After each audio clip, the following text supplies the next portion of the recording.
রাজাদা আর লভেরিয়ার পুরো ইউনিটের সঙ্গে প্রেমের ছবি করার এক্সপেরিয়েন্সটা কেমন ছিল? খুব ভালো, কারণ রাজাদার সঙ্গে তো আমি তো বললাম 3 নম্বর আমার ছবি, আর ইউনিট মেম্বাররা যারা আছে তাদের সঙ্গে ম্যাক্সিমাম সবকটা ছবিতেই তারা কমন থাকে। বিশেষ করে আমাদের ক্যামেরাম্যান বলবো, আমাদের মেকআপ ম্যান বলবো, ড্রেসার বলবো, এভরিবডি। এবং আমার মনে হয় যে একটা ছোট্ট, নট অনলি তারা টেকনিশিয়ান বা আমরা আর্টিস্ট বা সেই ডিরেক্টর কেউ নয়, একটা হোল ফ্যামিলি আমরা হয়ে যাই।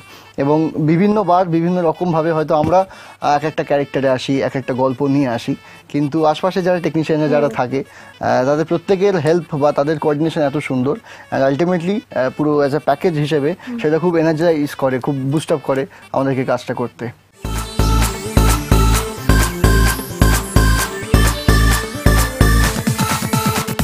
ছবির মিউজিক, ছবির লোকেশন খুব ইম্পর্টেন্ট। আর যখন ডিরেক্টর রাজাদা মানে হি ইজ ভেরি ইনোভেটিভ, মানে with every new film we find new things, right? So এই তোমার এই বিষয়ে তুমি কি বলবে? লাইক ছবির গান, লোকেশনস, রাজাদার সঙ্গে ইনোভেটিভ আইডিয়াস সবকিছু মিলে কেমন লাগে? কারণ দেখো এখানে লোকেশন অর্থে সেইভাবে আমরা যেটা লাভেরিয়া টাইটেল ট্র্যাক করেছিলাম সেটা পুরোটাই কলকাতা বেস, মানে দেখতে পেয়েছো হাওড়া ফুলঘাট, পেছনে হাওড়া ব্রিজ দেখা গেছে।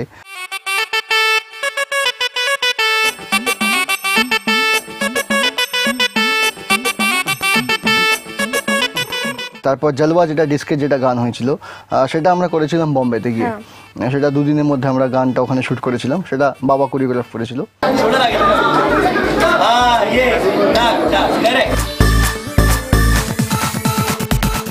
আর 2টো গান যেটা আমরা বিদেশে যাই সেটা হচ্ছে মালয়েশিয়াতে। তোমাকে তোমাকে তোমাকে ছাড়া যে আমি কিছুই ভাবতে পারি না, আমি জানিও সোনা আমিও পারি না, তোমাকে ছাড়া যে আমি কিছুই বুঝি না।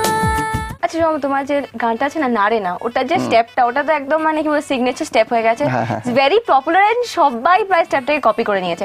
আর সেরকম এই লাভেরিয়া করবো না বিয়ে, তোমার কি মানে এটাও ঠিক সেরকম ভাবে ওয়ার্কআউট করবে? বিকজ তোমার fan following like you know তোমার প্রত্যেকটা স্টেপটাকে কপি করে নিচ্ছে, এখানে তুমি বলছো লাভেরিয়া করবো না বিয়া, করবো না বিয়া, তো এটা কি মনে হয়? কিন্তু বিয়া তো অলরেডি আমার হয়ে গেছে, ঠিক আছে, তো সেইটা ডেফিনেটলি। বাট হ্যাঁ আমার মনে হয়, কারণ এখানে একটা সিগনেচার স্টেপ করা হয়েছে করবো না বিয়া এরকম করে, এবং এটা শঙ্কর মাস্টার করেছে খুব ইজিলি, একটা সিম্পল স্টেপের মধ্যে রেখেছে যাতে ইজিলি লোকে রিলেট করতে পারে, এবং খুব সুন্দর মজাদার একটা গান আমরা যাতে একটা হয় না, যাতে সুন্দর দেখে একটা ফিল হবে।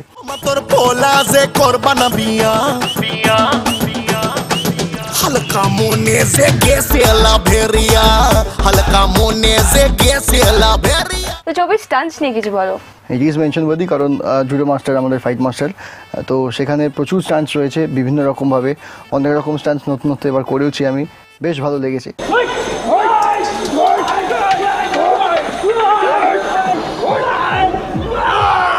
স্টান্টস ইম্পর্টেন্ট তো রয়েছে, এবং 2-1টা জিনিস হয়েও ছিল স্টান্টসের মধ্যে দিয়ে। হ্যাঁ একটা তো আমরা শুনেছি যে তোমার পায়ে বুলেট লেগে গেছিল। হ্যাঁ বুলেটের ছোট একটা স্প্রিন্টার একটা ঢুকে গেছিল, তো সাথে সাথে তারপর গেলাম ইয়েতে, প্রথমে একটুখানি ওখানে মেকআপ ভ্যানে গিয়ে সেই মুহূর্তে আর কি একটা ফার্স্ট এড নেওয়া হলো, তো তারপর নার্সিংহোমে গিয়ে ওটা পুরো টেনে ডাক্তার বার করলো, ইট ওয়াজ ফাইন। সাংঘাতিক ব্যাপার, সাংঘাতিক নয় তবে ওই আর কি টুকটাক, মানে ছোট্ট একটা মেটাল ঢুকেও গেছিল ওইটা একটা। আর একটা যেটা খুব জোর হাতে লেগে গেছিল সেটা হচ্ছে একটা কন্টেনারের মধ্যে, কন্টেনার থাকে না তো ওই পোর্ট সাইড এরিয়াতে, তো সেই সমস্ত জায়গাতেই ফাইট হচ্ছিল, তো উপর থেকে এরকম উপরে ঘুরবো ইয়ে করে, তারপর নিচে জাম্প করবো, জাম্প করে একজন ইয়েকে ধরে মারবো, তো এটা হচ্ছে শর্ট।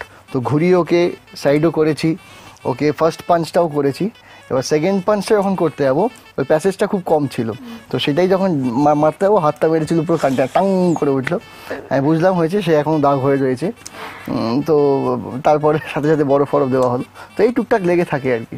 আচ্ছা সোহম, তোমার এই অভিনয় লাইফে না একটা জিনিস খুব নোটিসেবল, আর একটা জিনিস খুব নোটিসেবল, একটা তো রিয়া, রাইট? হ্যাঁ, তোমার ছবিতে লোকেশনস গুলো খুব কমন হয়, গ্যারেজ, ফ্যাক্টরি।